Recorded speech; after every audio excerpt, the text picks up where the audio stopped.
clean and sustainable energies.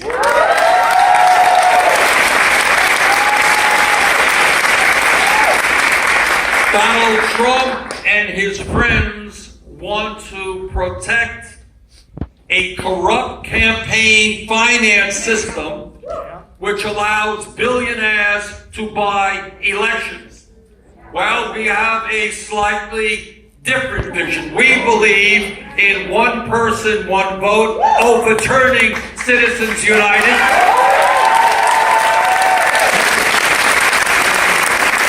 And moving toward public funding of elections.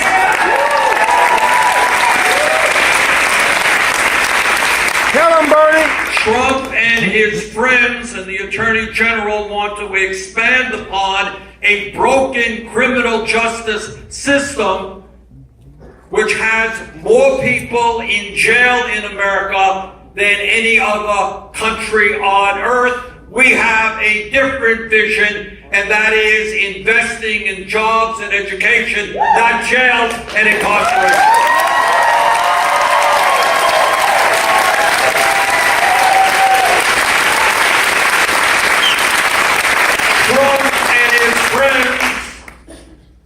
And we hope we can turn them around on this one, want to throw 800,000 young Americans off of the legal protection they have under the DACA program. That's their vision. Our vision is to move to comprehensive immigration reform and a passport system.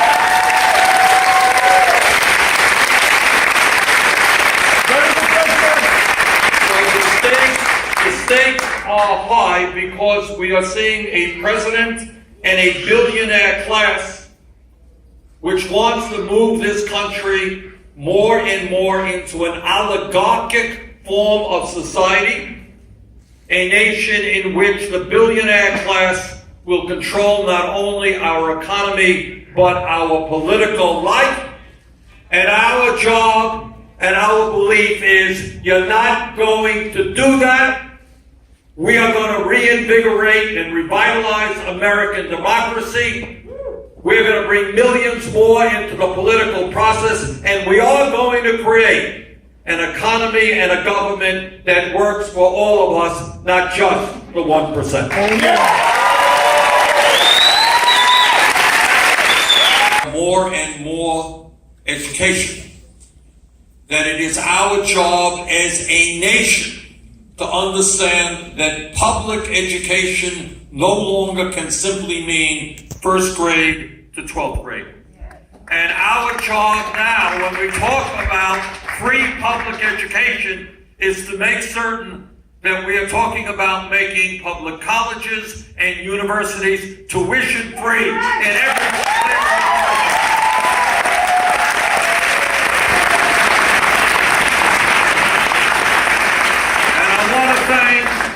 All of you and the San Francisco County Board of Supervisors, not only for what you're doing for the people here in San Francisco, you are becoming a model for the United States of America.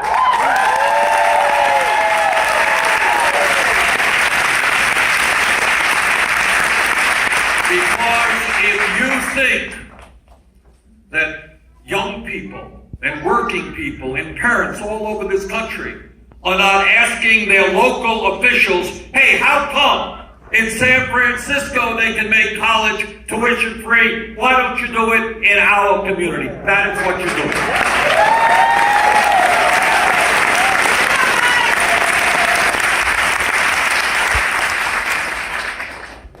It is an international embarrassment and so counterproductive that when we need the best educated workforce in the world, if we are going to compete effectively in the global economy, that today, in the midst of all of that, we have hundreds of thousands of bright and capable young people who want a higher education but are unable to get that education for one reason: their family lacks the money.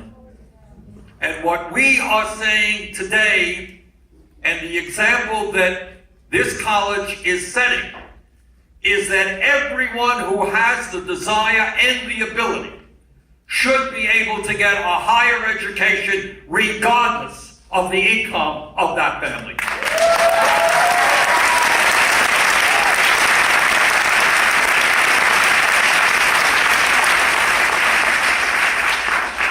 Let me tell you something that you may not know, is that there was once a time, not so many years ago, 20, 30 years ago, when the United States led the world in the percentage of our people who had higher education and college degrees. We were number one. Today, we are number 11, behind countries like South Korea, Japan, Canada, Ireland, the United Kingdom, and Australia. Now you tell me how we are going to be able to compete in a competitive global economy when new jobs require more and more skill. How are we going to compete when we are number 11? So our job is to open the doors. Our job is to tell the kids in the 3rd and 4th grade today, kids who unconsciously may have already given up on the future of their lives. They know they don't have the money to get a college degree. They don't know anybody who has a higher education. And our job is to tell them and their parents that if they take school seriously, if they do their work in a serious way, regardless of their income, yeah, they're going to make it into the middle class. They are going to get a higher education.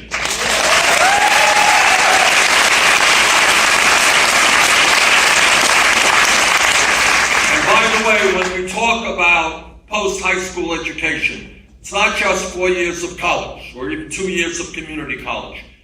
We need plumbers, we need electricians, we need welders, we need people to do meaningful work and good pay, and they need the skills to do those jobs as well.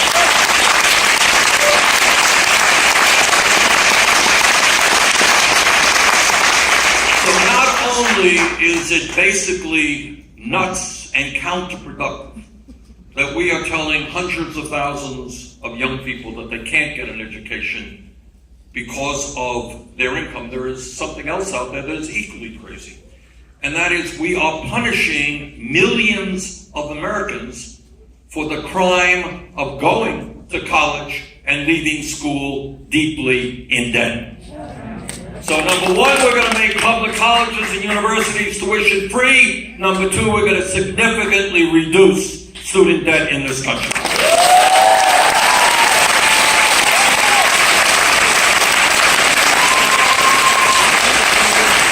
Let me tell you what student debt means. I was in Nevada last year. Never forget this.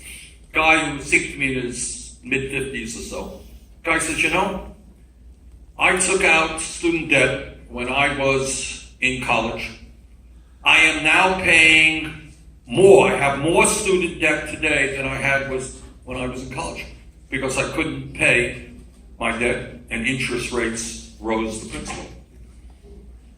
I remember talking, and then he said, 55 years of age, I am afraid that they're going to garnish my Social Security payments in order to pay back my student debt. Can you imagine that?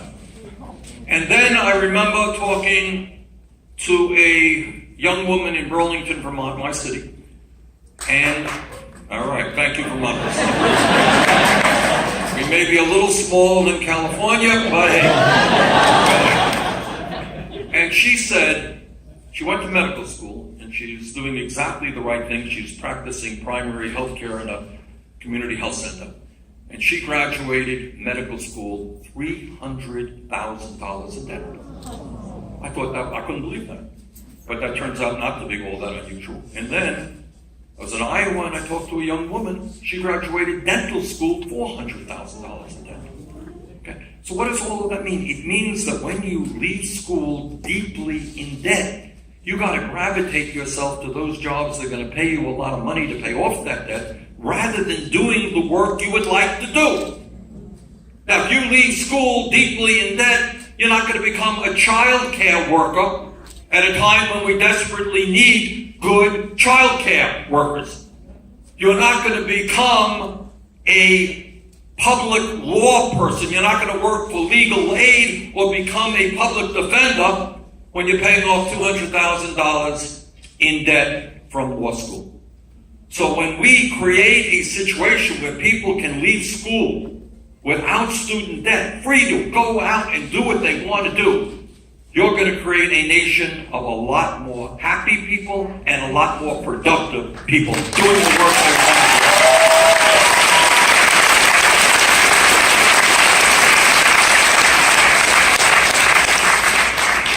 So what are we going to do? Well, I'll tell you what we're going to do. We are going to understand that we have got to fundamentally change national priorities in this country. Instead of giving tax breaks to Wall Street speculators, we're going to demand that they start paying their fair share of taxes.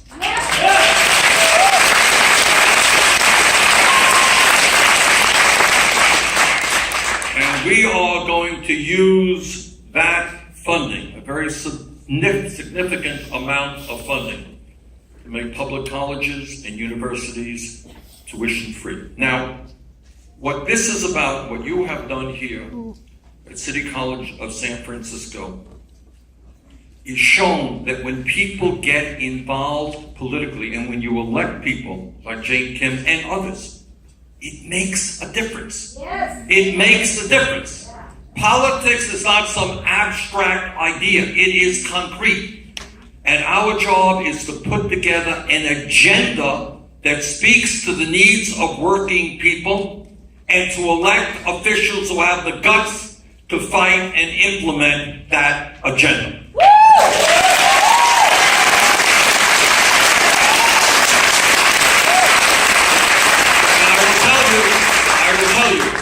All over this country, you're seeing states and cities cutting back on programs.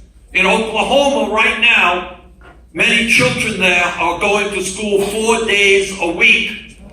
4 days a week in the year 2017, because the state doesn't have enough money to provide education for little children 5 days a week. That's going on in one form or another all over this country. Cuts in this, cuts in that basic service. And what a joy it is to see here that on this campus you have increased participation, you have increased enrollment for San Francisco residents by 51%.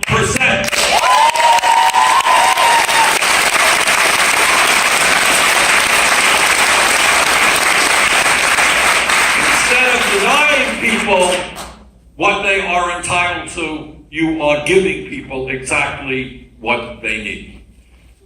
So the example of what you have accomplished here in San Francisco should lead us to understand what we can accomplish when we stand together and we don't allow demagogues to divide us up by the color of our skin or our sexual orientation or the country we came from or our religion. Our job is to bring people together, to demand health care as a right for all. To demand that this country lead the world in combating climate change. To demand that we end sexism and racism and homophobia and xenophobia.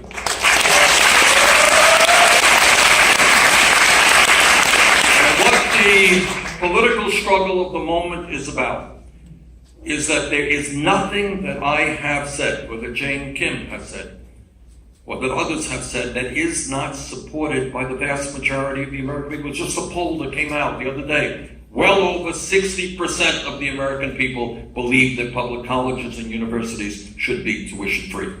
All over America, that's what people do. These are not radical ideas.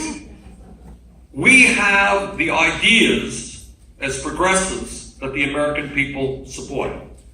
The problem is Trump and his friends have the money, and have the support of the billionaire class. So our political task, building on the great success that you have accomplished here at San Francisco Community College, our job now is to expand that, to bring our people together, and to create the cities and the state and the nation that we know that we can become. It is not rhetoric, but reality, because you are living that reality right here, right now. That when we stand together, there is nothing that we cannot accomplish.